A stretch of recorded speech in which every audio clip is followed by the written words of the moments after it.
Keputusan mengejutkan datang dari Komang Ayu yang resmi mundur dari pelatnas PBSI untuk menjadi pemain profesional di tengah sorotan peringkat dunianya.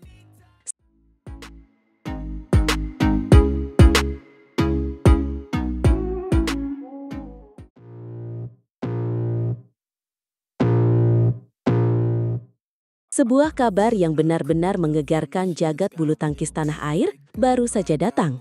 Salah satu pebulu tangkis tunggal putri super cantik andalan Indonesia, Komang Ayu Cahyadewi, secara resmi telah mengundurkan diri dari Pemusatan Latihan Nasional PBSI. Ini bukan sekedar rumor, tapi sebuah pengumuman resmi yang sontak menjadi buah bibir di kalangan para pencinta bulu tangkis. Tentu saja ini sangat mengejutkan.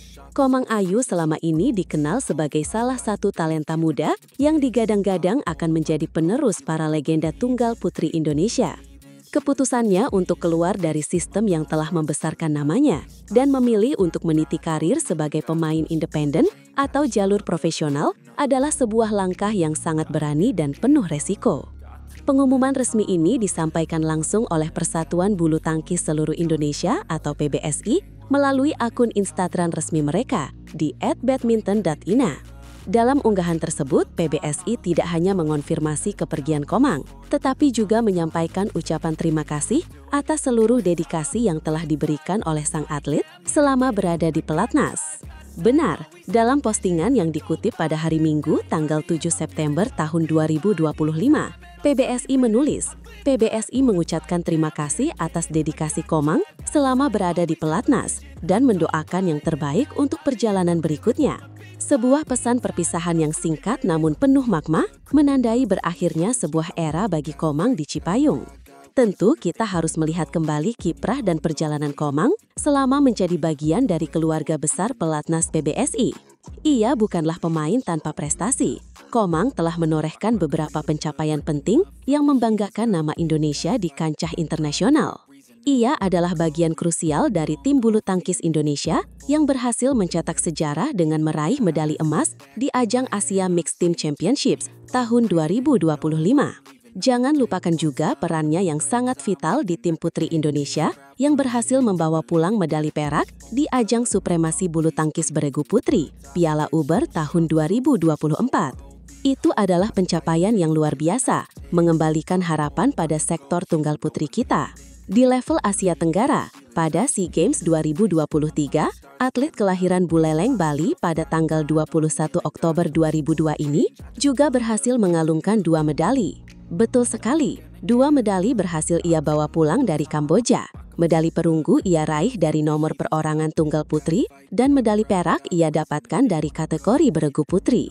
Ini menunjukkan bahwa Komang memiliki mental juara dan mampu berprestasi di berbagai jenis turnamen, baik beregu maupun perorangan.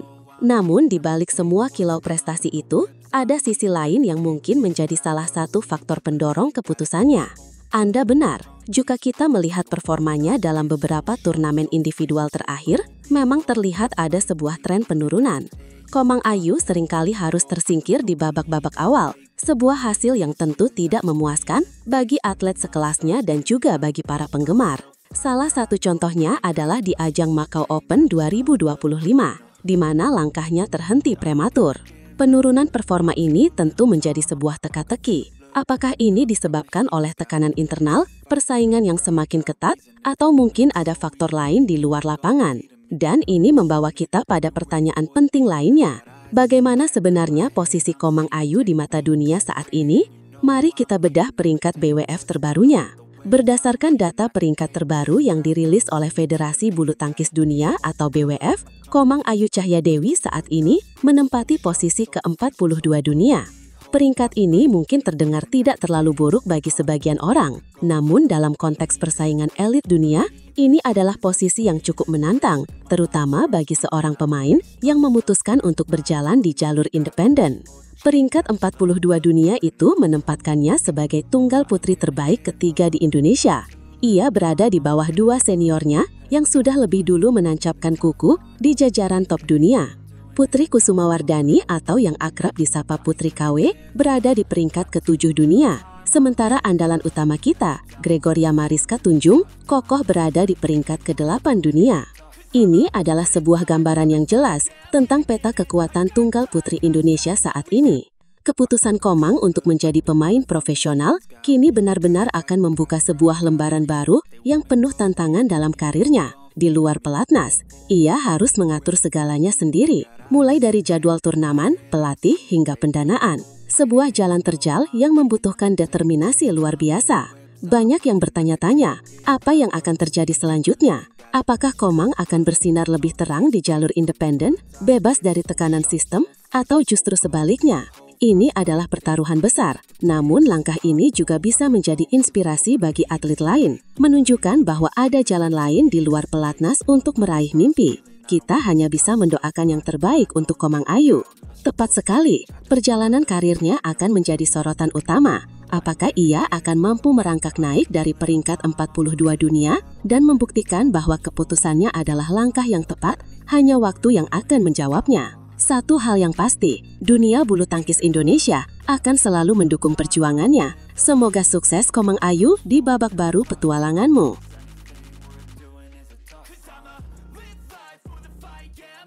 Di tengah anjloknya prestasi bulu tangkis Indonesia, PBSI mengambil langkah drastis dengan merombak total pasangan ganda putra dan ganda putri.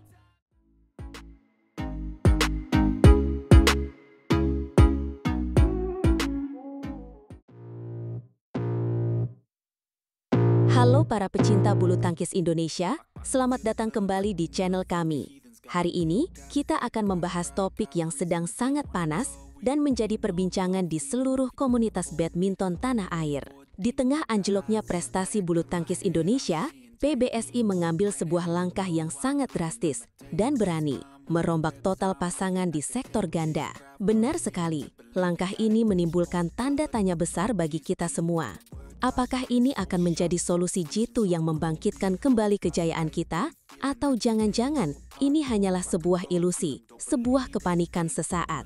Mari kita telusuri lebih dalam dari masa keembasan hingga kondisi terkini yang memaksa perubahan ini terjadi. Mari kita putar waktu sejenak ke belakang, ke periode 2018 dan 2019. Di masa itu, bulu tangkis Indonesia, khususnya sektor ganda, begitu disegani dunia. Ganda putra kita sangat mendominasi, dengan pasangan-pasangan monster seperti Kevin Sanjaya dan Marcus Gideon, Muhammad Ahsan dan Hendra Setiawan, serta Fajar Alfian dan Muhammad Rian Ardianto yang silih berganti naik podium juara. Puncaknya adalah di tahun 2019. Dari 23 turnamen level elit BWF World Tour, ganda putra Indonesia berhasil merebut lebih dari setengahnya, yaitu 12 gelar juara. Bahkan, gelar penutup tahun yang paling bergengsi, BWF World Tour Finals, berhasil kita amankan. Sektor lain pun tak kalah mentereng. Ada Grecia Poli dan Apriani Rahayu, serta ganda campuran yang solid. Namun, semua itu kini terasa seperti kenangan manis. Dominasi itu perlahan terkikis. Tahun demi tahun, prestasi kita menurun. Dan di tahun 2025 ini, situasinya bisa dibilang sangat mengkhawatirkan. Hingga bulan Agustus, Indonesia baru meraih 3 gelar individu. Sebuah catatan yang sangat kontras jika dibandingkan dengan masa jaya kita. Salah satu dari 3 gelar itu, yaitu di China Open, justru datang dari pasangan yang tidak terduga, Fajar Alfian dan Muhammad Sohaibul Fikri. Mereka adalah duet dadakan karena pasangan asli mereka, Rian Ardianto dan Daniel Martin. Kemenangan pasangan coba-coba inilah yang sepertinya menjadi pemicu utama dari gelombang perombakan besar-besaran ini. Benar, pelatih ganda putra utama, Antonius Budi Arianto, melihat potensi pada duet Fajar Fikri dan memutuskan untuk melanjutkannya. Akibatnya, Fajar Rian, pasangan peringkat 4 dunia, harus dipecah. Rian kini dicoba berpasangan dengan Yeremia Rambitan, sebuah keputusan yang sangat berani, mengingat Fajar Rian masih berada di jajaran elit dunia. Coach Antonius menyatakan bahwa ini adalah program PBSI untuk tahun ini. Ia ingin menguji konsistensi Fajar Fikri dan melihat potensi dari Rian Yeremia. Meskipun awalnya berstatus uji coba, ia tidak menutup kemungkinan pasangan ini akan dipatenkan jika hasilnya positif. Fajar dan Rian sendiri, meski mengaku aneh, menerima keputusan ini sebagai bentuk penyegaran setelah 11 tahun bersama. Legenda ganda putra Muhammad Ahsan turut memberikan dukungannya. Menurut Ahsan, perombakan ini bagus untuk penyegaran dan agar para pemain bisa saling memahami kelebihan dan kekurangan partner baru yang biasanya baru akan terlihat setelah mereka dipisah. Ini adalah sebuah perspektif menarik dari seorang senior. Gelombang perombakan ini tidak berhenti di ganda putra. Sektor ganda putri juga mengalami hal serupa di bawah arahan Karel Mainaki. 4 pasangan utama dipecah dan dipasangkan ulang. Kini, kita punya Apriani Rahayu Siti Fadia, Amalia Pratiwi Lani Mayasari, Rachel Rosli, Melisa Puspitasari, dan Febriana Kusuma dan Feby Setianingrum. Menurut Coach Karel, perubahan ini didasari oleh sulitnya pasangan-pasangan lama untuk menembus level top elit dunia. Setelah mempelajari para pemain secara individu, ia yakin pertukaran pasangan ini akan memberikan kesempatan lebih besar untuk bersaing di level tertinggi. Ia bahkan sudah mencoba formasi ini dalam latihan dan melihat ada kemajuan yang signifikan. Keempat pasangan baru ganda putri ini akan langsung diuji di 2 turnamen penting bulan September, yaitu Hong Kong Open Super 500 dan China Masters Super 750. Harapannya, mereka bisa langsung tancap gas, mengumpulkan poin sebanyak-banyaknya agar tahun depan bisa langsung mengikuti turnamen level atas. Namun, bagaimana dengan ganda campuran? Sektor ini tampaknya masih berada dalam ketidakpastian. Sejauh ini, baru ada 1 pasangan baru, yaitu Dejan Ferdinansyah dengan Bernardine Anindya Wardana. Sementara nasib pasangan utama seperti Rinov Pita masih menggantung. Pelatih Rioni Mainaki sebenarnya sudah pernah mencoba merombak Rinov Pita dan Farel Lisa di awal tahun, namun hasilnya tidak memuaskan.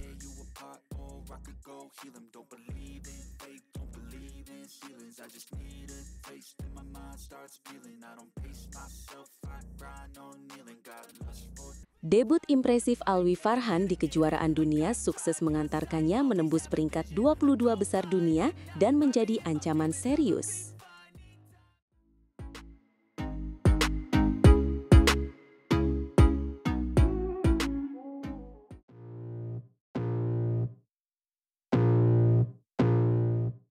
Selamat datang kembali di channel kami, tempat di mana kita mengupas tuntas semua berita terpanas dari dunia bulu tangkis.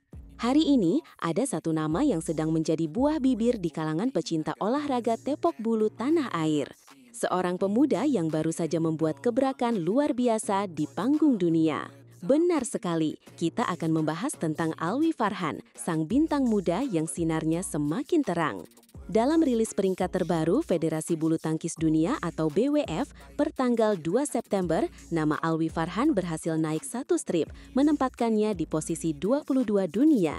Sebuah pencapaian yang fantastis untuk pemain seusianya.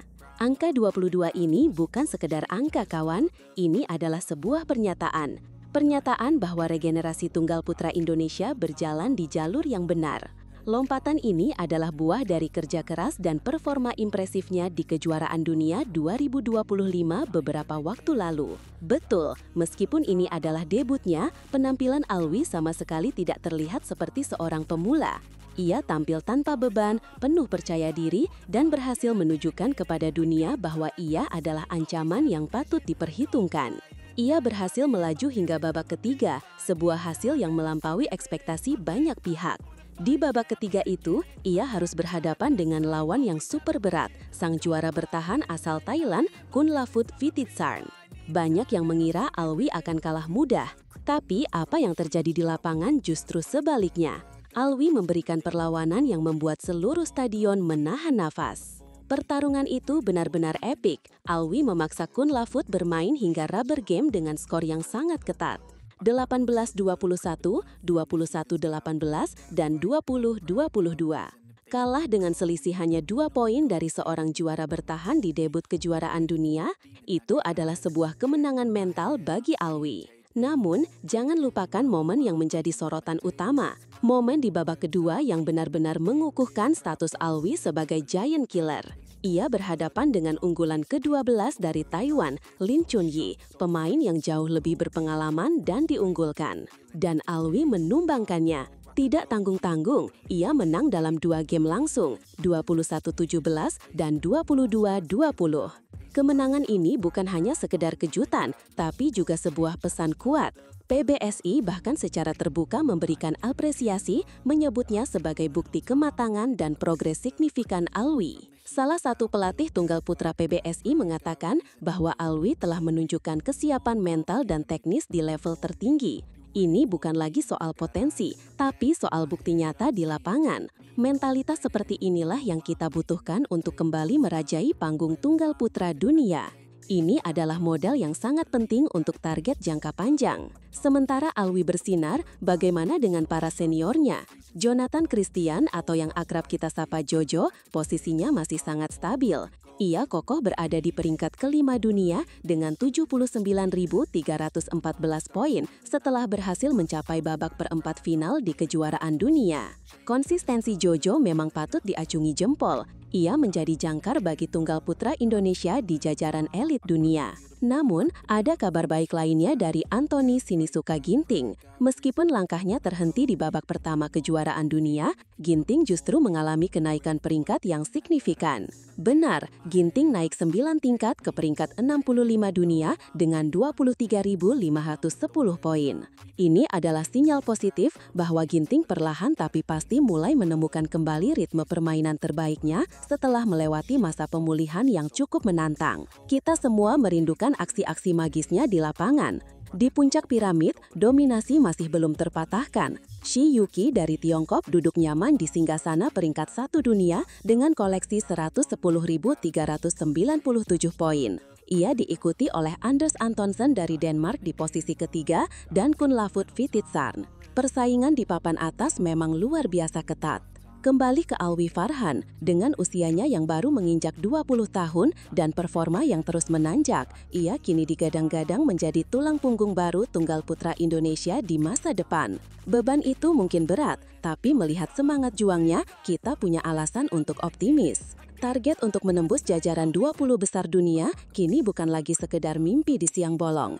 Itu adalah target yang sangat realistis. Jika Alwi mampu menjaga momentum positif ini, terus belajar dari setiap pertandingan, dan tetap rendah hati, kita mungkin akan melihatnya bersaing memperebutkan gelar di turnamen-turnamen terbesar. Tepat sekali, ajang besar seperti Asian Games dan rangkaian turnamen BWF World Tour akan menjadi panggung pembuktian selanjutnya bagi Alwi.